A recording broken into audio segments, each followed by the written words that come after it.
दोस्तों पहले ही बता देता हूं, इस वीडियो के अंदर मैं आपको बस ये नहीं बोल दूंगा कि बस ये बुक यूज कर लो, आपको बहुत ज्यादा हेल्प होगा। मैं ये भी बताऊंगा कि कौन से सब्जेक्ट के लिए कौन सा बुक कैसे यूज करना है, और हर सब्जेक्ट के लिए हम लोग अलग अलग चीजें बताएंगे, जिसको अगर आपने फॉलो किया तो इतने सालों में जो हमारा हमने चीजें देखी है, इतने बच्चों को हमने करवाया है, हमने डिस्ट्रिक्ट टॉपर अपने ऑफलाइन में दिया हुआ है, तो मैं चाहूंगा कि गाइस आप भी उन चीजों को आंख बंद करके फॉलो करो।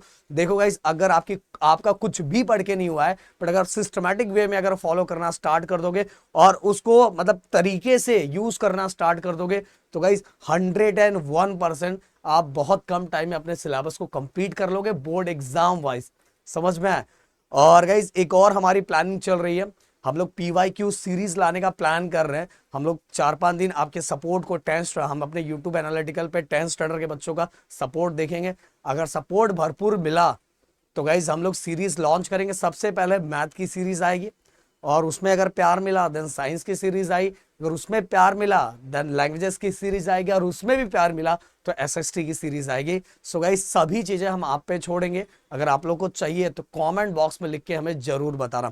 और साथ में गाइस एक चीज और बोलूंगा कि इस वीडियो का टारगेट लाइक 1000 है। प्लीज अपना रिस्पॉन्स और रिएक्शन जरूर दिखा के जाना है, एंड हर बच्चा 10th स्टैंडर्ड का चैनल को सब्सक्राइब करके जरूर जाना। हम देख रहे हैं 10th स्टैंडर्ड के बच्चे देख रहे हैं बट चैनल को सब्सक्राइब नहीं कर रहे। प्लीज सब्सक्राइब करके जाना, इससे एक टीचर को बहुत मोटिवेशन होता है आप लोगों के लिए काम करने के लिए। तो गाइस एक एक करके एक चीजें मैं बताऊंगा, प्लीज हेडफोन लगा लो और ध्यान से सुनो और वैसे ही फॉलो करना स्टार्ट करो। सबसे पहले मैं बात करता हूं साइंस। अब बहुत बहुत सारे लोग आपको बोलेंगे कि आप साइंस 1 साइंस 2 के लिए नॉनी 21 यूज करो। ओके गाइस, वो सही बोल रहे हैं, बट कैसे यूज करना है वो चीजें मैं आपको बताऊंगा, एक प्रॉपर तरीका मैं आपको बताऊंगा।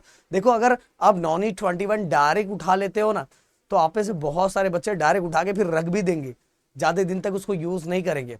अगर आपको सिस्टमैटिक वे में यूज करना है तो सबसे पहले गाइस ना आपको एक सिंपल सा नोट्स चाहिए, क्योंकि उसके अंदर नोट्स नहीं, इसमें भर भर के आंसर लिखा हुआ है, और उतने भी आंसर की जरूरत नहीं पड़ती गाइस। उतना भी लिखना, बिल्कुल उतना भी लिखने की जरूरत नहीं पड़ती जितना 21 में लिखा हुआ है।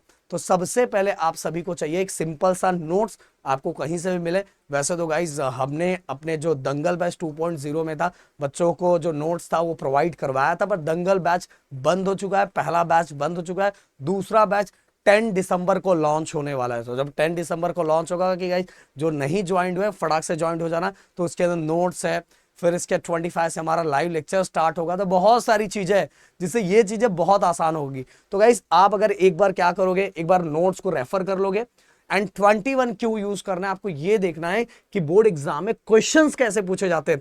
बहुत बार प्रॉब्लम ये क्रिएट होता है, हो सकता है आप में से बहुत सारे बच्चे कोरिलेट कर पाए कि जब वो एग्जाम रूम से बाहर निकलते हैं, अपने दोस्तों से डिस्कस करते हैं, तो उनको पता चलता है यार ये तो आंसर मेरे को आता था, मेरे को तो आता था, बट आंसर आता था, बट उनको क्वेश्चन ही नहीं समझ में आया, क्वेश्चन ही समझ में नहीं आया।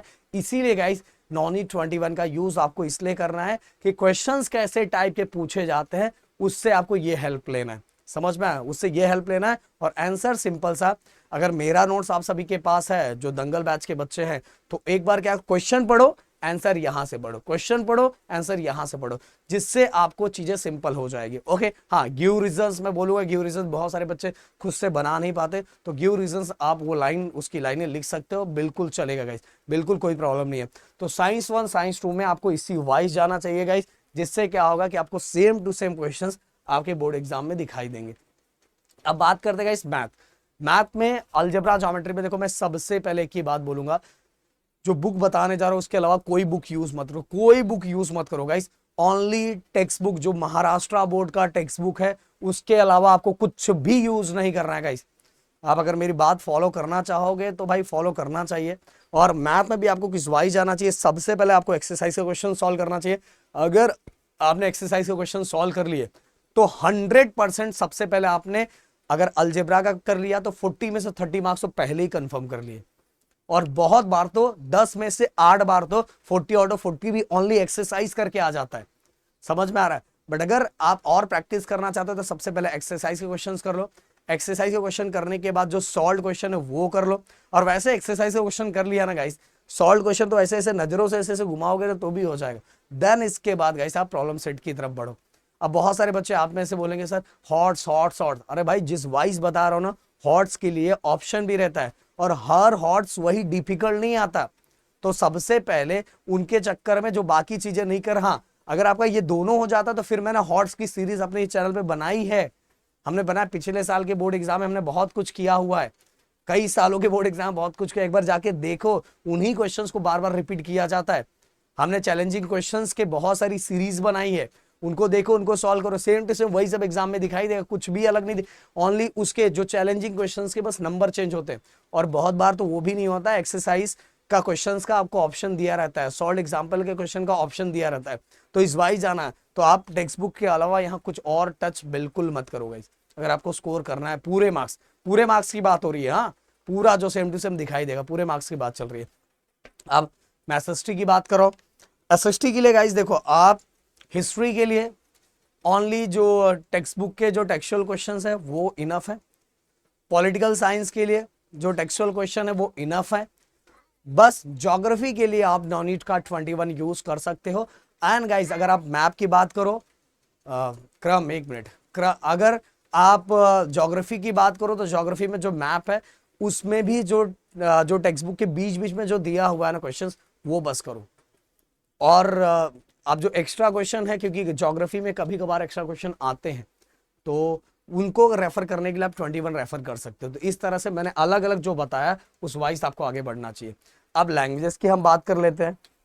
देखो गाइस, लैंग्वेजेस में तो जो अपने यूट्यूब चैनल पे जो राइटिंग स्किल और ग्रामर दिया हुआ है वो इनफ है, उसके अलावा कुछ भी नहीं आएगा। और इवन जो हमारे दंगल बैच से जुड़े हुए बच्चे हैं उनके पास तो सब नेक्स्ट लेवल का कंटेंट है, उनके पास पीडीएफ भी है, उनके पास वीडियो लेक्चर्स भी है, उनको और कुछ करने की जरूरत नहीं है। हाँ, इसके अलावा जिन बच्चों का पैराग्राफ का प्रॉब्लम है उनको क्या करना चाहिए, डेली, या तो उनको वर्ड्स में प्रॉब्लम आता है, शब्द बहुत सारे नहीं आते, तो उनको अभी मैंने लैंग्वेजेस का कल ही वीडियो बनाया था कि इनको कॉम्पोजिशन बुक डेली रीड करना चाहिए, रात को 15 से 20 मिनट इसे फोकस करना चाहिए। अप्रिसिएशन को थोड़ा लर्न कर लेना चाहिए। जो बच्चे अपने ओवन वर्ड में नहीं लिख सकते, उनको बहुत सारी जो उसमें तो बहुत सारी चीजें ऐसे जिसको लर्न कर सकते हो, तो जिससे अपने मार्क्स फिक्स कर सकते हो। तो लैंग्वेजेस के लिए आप 21 यूज कर सकते हो, लैंग्वेजेस के लिए 21 यूज कर सकते हो, बट ग्रामर के लिए ओनली हमारा वीडियो इनफ है। समझ में आया? पैराग्राफ प्रैक्टिस ये सभी करने के लिए आप 21 यूज कर सकते हो, जिससे आपके मार्क्स इंप्रूव होंगे। तो गाइस यहाँ बहुत सारी चीजें मैंने बताई, अगर कोई और भी डाउट है तो कमेंट बॉक्स में लिख के हमसे जरूर पूछना, वो उससे रिलेटेड वीडियो हम लोग आप लोगों के लिए लेके आ जाएंगे। मिलते हैं नेक्स्ट वीडियो में। Thank you so much guys, जय हिंद एंड जय महाराष्ट्र दोस्तों।